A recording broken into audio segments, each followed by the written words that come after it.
Hi friends, 6th term 1ல் இருக்கிற important question பார்க்கலாம். ஃப்ரெண்ட்ஸ், உங்களுக்கு யூஸ்ஃபுல்லாக இருந்தால் லைக் போடுங்க. அடுத்த வீடியோ கூட ஒரு மோட்டிவேஷனாக இருக்கும். ஃபஸ்ட்டு கொஸ்டின், தமிழே உயிரே வணக்கம், தாய்ப்பிள்ளை உறவம்மா உனக்கும் எனக்கும் என்ற பாடலின் ஆசிரியர் காசி ஆனந்தம். பெருஞ்சித்திரனாரின் இயற்பெயர் மாணிக்கம். பாவலரேறு என்று அழைக்கப்படுபவர் யார்? பெருஞ்சித்திரனார். கொட்டுங்கடி கும்மி கொட்டுங்கடி இளங்கோதையரை கும்மி கொட்டுங்கடி இப்பாடலின் ஆசிரியர் பெருஞ்சித்திரனார்.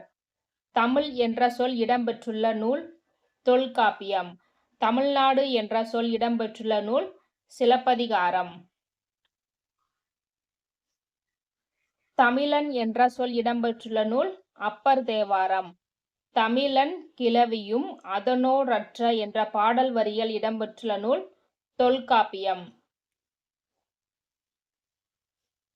இமிழ்கடல் வேலியை தமிழ்நாடு ஆக்கிய இது நீ கருதினை ஆயின் இப்பாடல் வரிகள் இடம்பெற்றுள்ள நூல் சிலப்பதிகாரம். சிலப்பதிகாரத்தில் வஞ்சிக்காண்டத்தில் இவ்வரிகள் இடம்பெற்றுள்ளன. கமுகு பாக்கு இலையின் பெயர் என்ன? கூந்தல். சப்பாத்தி கள்ளி தாளை ஆகியவற்றின் இலை பெயர் மடல். நாணலின் இலை பெயர் தோகை. நீண்ட நீண்ட காலம் நீ நீண்டு வாழ வேண்டும், வானம் தீண்டும் தூரம் நீ வளர்ந்து வாழ வேண்டும் இப்பாடல் வரிகளை இயற்றியவர் அறிவுமதி. ஆழ அமுக்கி முகக்கினும் ஆழ்கடநீர் நாளி முகவாது நாள் நாளி இவ்வரிகளை இயற்றியவர் ஔவையார். இப்பாடல்களின் பொருள் என்னன்னா, நீரை ஒரு படி கொண்டு அள்ளும் பொழுது அதில் ஒரு படி அளவு நீரை மட்டுமே அள்ள முடியும். எவ்வளவுதான் அமுக்கி அள்ளினாலும் 4 படி அள்ள முடியாது என்பது இப்பாடலின் பொருளாகும். நிலம் தீ நீர் வளி விசும்போடு 5ம் கலந்த மயக்கம் உலகம் ஆதலின் இப்பாடல் வரிகள் இடம்பெற்றுள்ள நூல் தொல்காப்பியம். கடல் நீர் முகந்த கமஞ்சூல் எழிலி இப்பாடல் வரிகள் இடம்பெற்றுள்ள நூல் கார் 40. இப்பாடலின் பொருள் என்னன்னா, கடலில் இருந்து மேகங்கள் மழை நீரை பெற்றுக்கொண்டு மழை பொழிவதற்கு தயாராக உள்ளது என்பது இப்பாடலின் பொருளாகும். நெடு வெள்ளூசி நெடுவசி பரந்தவடு இப்பாடல் வரிகள் இடம்பெற்றுள்ள நூல் பதிற்றுப்பத்து. இதனுடைய பொருள் என்னன்னா, போர்க்களத்தில் வீரர் ஒருவரின் காயத்தை வெண்ணிற ஊசியால் தைத்ததாக கூறப்படுகிறது.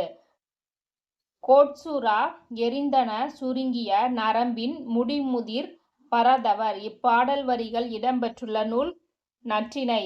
இப்பாடலின் பொருள் என்ன? சுறாமீன் தாக்கியதால் ஏற்பட்ட புண்ணை நரம்பினால் தைத்ததாக கூறப்படுகிறது.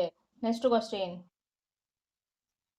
திணையளவு போதாதா சிறு புல் நீர் நீண்ட பனையளவு காட்டும் இப்பாடல் வரிகள் இடம்பெற்றுள்ள நூல் திருவள்ளுவ மாலை. இந்நூலின் ஆசிரியர் கபிலர். இளங்கோவடிகளின் காலம் கிபி 2ஆம் நூற்றாண்டு. நாராய் நாராய் செங்கல் நாராய் என்னும் பாடலை எழுதியவர் சக்திமுத்த புலவர்.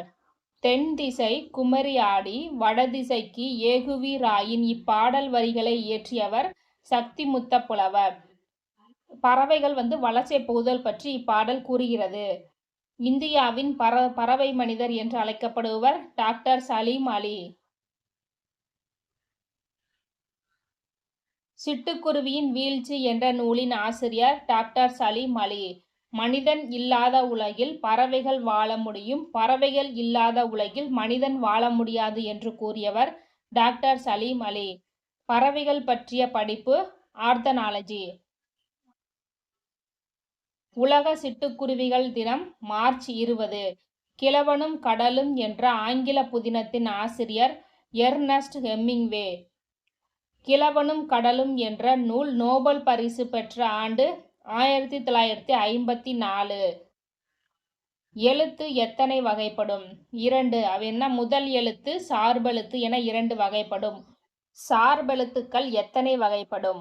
10. அவை என்னன்னா, உயிர்மை, ஆயுதம், உயிரளபடை, ஒற்றளபடை, குற்றிய லுகரம், குற்றிய லிகரம், ஐகார குறுக்கம், ஔகார குறுக்கம், மகர குறுக்கம், ஆயுத குறுக்கம். எந்த ஆண்டு ரியோ நகரில் நடைபெற்ற ஒலிம்பிக் போட்டியில் தமிழ்நாட்டைச் சேர்ந்த மாரியப்பன் தங்கம் வென்றார்? 2016. வானை அளப்போம், கடல் மீனை அளப்போம், சந்திர மண்டலத்தியல் கண்டு தெளிவோம். இப்பாடலின் ஆசிரியர் பாரதியார். உலகின் முதலில் ரோபோவிற்கு குடியுரிமை வழங்கிய நாடு சவுதி அரேபியா. அந்த ரோபோவின் பெயர் என்னன்னா சோபியா. விளக்குகள் பல தந்த ஒளி என்ற நூலின் ஆசிரியர் லிலியன் வாட்சன். கார்பன் இலையை கொண்டு எத்தனை கிராம் எடையுள்ள செயற்கை கால்கள் உருவாக்கப்பட்டன? 300 gram. Sir CV. Raman Raman விளைவை வெளியிட்ட ஆண்டு 1928 பிப்ரவரி 28. தேசிய அறிவியல் தினம் எப்பொழுது அனுசரிக்கப்படுகிறது? பிப்ரவரி 28. Okay friends, thank you.